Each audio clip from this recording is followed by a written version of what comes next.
સરકારી બાબુઓ પર એસીબીનો સકંજો।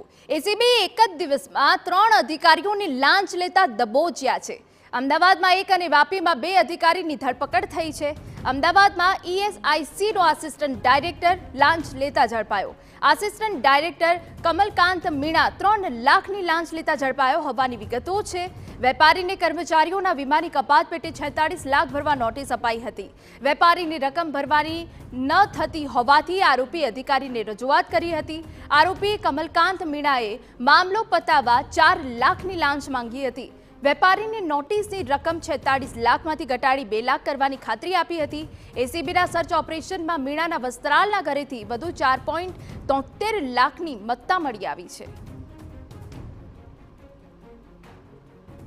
આ તરફ વલસાડ વાપીની પીએફ કચેરીમાં એસીબીનો સપાટો। આસિસ્ટન્ટ કમિશનર અને એન્ફોર્સમેન્ટ અધિકારી લાંચ લેતા ઝડપાઈ ગયા। ₹5 લાખની લાંચ લેતા રંગે હાથ ઝડપાયા હોવાની વિગતો છે। હર્ષદ પરમાર અને સુપ્રભાત રંજન લાંચ લેતા ઝડપાયા છે। કર્મચારીઓના પીએફના કેસની પતાવટ માટે લાંચ માંગી હતી।